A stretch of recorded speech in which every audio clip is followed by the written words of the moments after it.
Joining us now in studio is Energy Master Amanda Ronson, founder and director of Alchemy Healing. Hello, Amanda, and Happy New Year to you. Happy New Year to you. We're always excited when a year ends and a new year of possibilities begins. So if you could please start by explaining 2023. You know how to read the energies. What is it that we can expect? I know it's a transition year. What can people embrace and look forward to? A transition year doesn't mean it's going to be all glorious at the beginning. I'm afraid to say we're entering this with a bit of doom and gloom, okay? Which is to be expected because everybody's been through a lot over the past few years. We've gone through things that no one could even have dreamt of 5 years ago. And now we're sitting in a situation where a lot of systems are breaking down. So we've gone through a lot of breakdown in our homes. We've gone through a lot of breakdown maybe with our jobs, government, countries.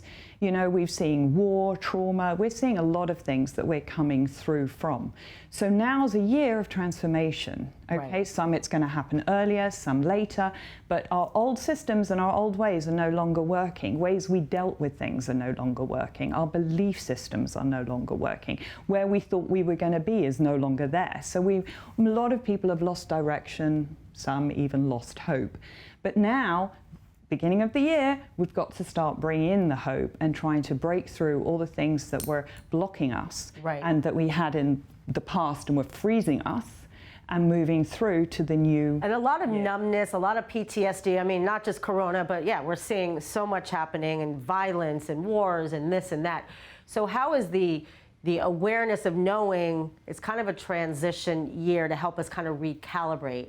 How can we do that when we have moments of getting anxiety that we've been used to for the past couple of years? Well, I think fear pushes change, and we're on a precipice of change. So if I'm fear, my first response would be flight, fight, or fright, and I'm going to be stuck in my fear.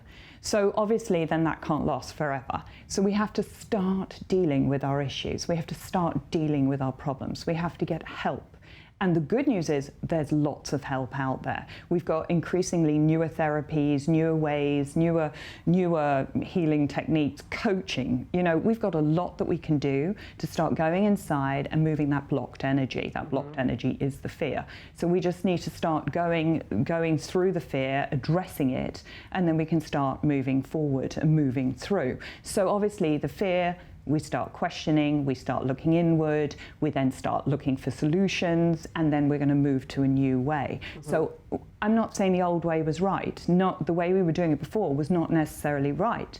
So now we've been forced to look in because of the fear, and we've been forced to make changes, right, and that's micro and macro, right, so personal and on a world. And what about on the macro, you know, the global, I mean, we're seeing the economy, we're seeing inflation, like in the UK, you know, like the cost of, you know, people can't heat their houses, we're seeing it everywhere, but again, the universe is on our side, yes, not against us.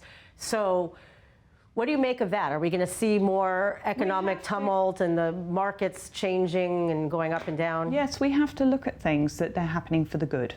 They're forcing us to wake up.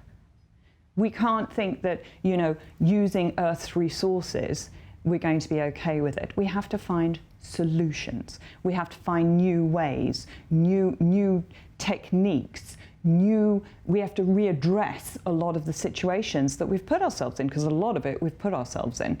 So we have to find new ways. We have to find ways for sustainability. We have to find ways for shelter. We shouldn't have, you know, areas where there's hunger and areas that there's not. We have to bring in equality. We have to start bringing ways to help. So when I say to many of my clients, it's about, you know, we look at our personal healing and what we do within ourselves, but then as soon as we do that and we've made the change and we've dealt with our things, we are then going to use it to help other people, right, and to be more responsible and to take care of others. And that is going to mean we're going to start seeing massive changes where we've got to. We can't leave some people in a bad situation. We can't just be so selfish anymore. We can't just think of ourselves. So what we have to do is think of ourselves positively.